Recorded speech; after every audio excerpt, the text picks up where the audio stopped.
Hey guys, 2016 has come to a close. It's the end of 2016. 2016 was exceptionally a very busy year for us. We achieved a lot, but that's the past. We are looking for more stuff to be done and achieved in the coming years. So Happy New Year and welcome to 2017.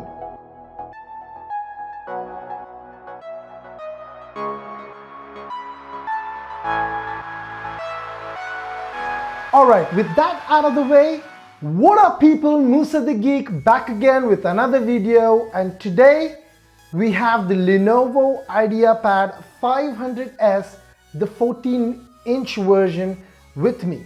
The one that I have is the base version with i5 6th generation, 4GB of DDR3, 1 TB of hard drive. No SSD available on this version, but you do get a dedicated graphics card, the NVIDIA's 920M from GTX with 2GB RAM on that. The more advanced version, the i7, would give you a 940M graphics card with again 2GB of RAM on that. Yes, this is a 14-inch ultrabook. It does have some good specs with a price tag of 47,000 Indian rupees. This is a definite budget ultrabook.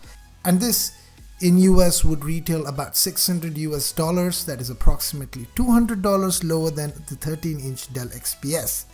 Okay, I do hear ya that this does not have an SSD, and some people really consider this important, but if you really want an SSD, there are tons of options, but you need to be ready to pay a bit more.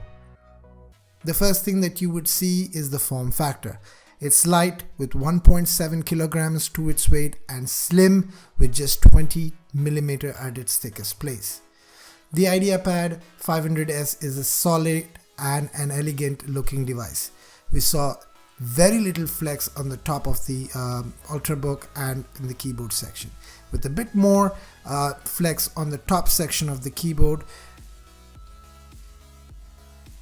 On the left, the Ideapad 500S has some light indicators like the charging and the standby indicator, followed by a headphone jack, a SD card reader, a USB port, and the charger. But wait, we still have more. On the right, you have two USB 3.0 ports, a RJ45 jack, and a full HDMI. I must say Lenovo has put a lot of thought in keeping all those ports and the form factor together. The keyboard is well placed, and I gotta say that I got used to it very quickly, and the placing of the keyboards are quite separated, so I didn't have a problem using this keyboard, and it seemed quite enjoyable. Trackpad is big and located just below the spacebar. I must say the position is great, although I'm not a big trackpad user because I use mouse for most of the things. I kind of got used to using the trackpad for my word processing kind of activities. I must say that, although I had a few misses, but most of the time it was super accurate. The display is a 14-inch Full HD TN panel. Yes, a TN panel could be a disappointment to many, but Lenovo did cut costs by including a cheap version, a cheap display panel, the TN panel.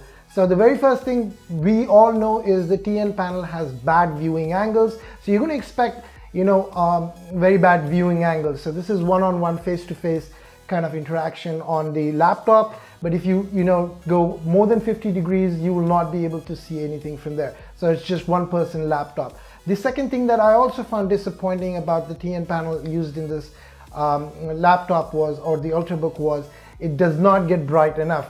235 nits is what it can go max, so outdoor usage is out of the window. So it's not going to work for anybody who is going to use this laptop outdoors. They will have to carry some kind of a shade to be able to use this. So it's indoor use only.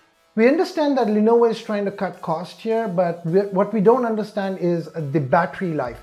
The battery is a 3-cell 45 watt per hour, and it does give us a on-screen time of 5 to 6 hours.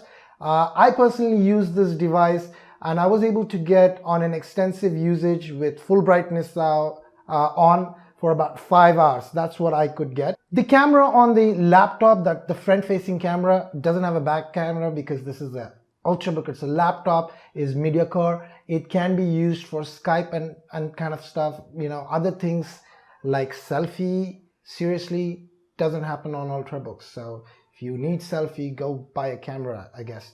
But this is just basic conferences and all that, you know, it's professional. Talking about the cost cutting, you know, the one thing that really pissed me off was how this product was finished. There was some unfinished edges, like the beading that was used. It was scratchy and unfinished. I understand that Lenovo is trying to cut budget and keep the cost of the product really low, but you know, rough edges really don't cost anything seriously. It just, you know, puts the quality a bit down. I think this was one defective laptop, but I try others, you know, it still has the same thing. It's not super sharp. I think that's something that Lenovo needs to fix. If you open the back, you can see that you have just one memory slot that can be expandable to up to 16 gigabytes. So you got to remove this RAM and put another one. The rest is pretty sealed up. Of course, you have the hard drive that can be expandable as well, but I don't know. I don't see a point in expanding an HDD unless you need an extra space. You always take an external drive. So yeah, the RAM is what I would probably expand on this device. So if you're in the market looking for an ultrabook which is lightweight, slim, and fits a budget, which is low budget, Lenovo's Ideapad 500S should be the one that you should be looking for. Thanks for watching. If you like the video, hit the thumbs up. Until the next time, you all take care and be safe. Peace.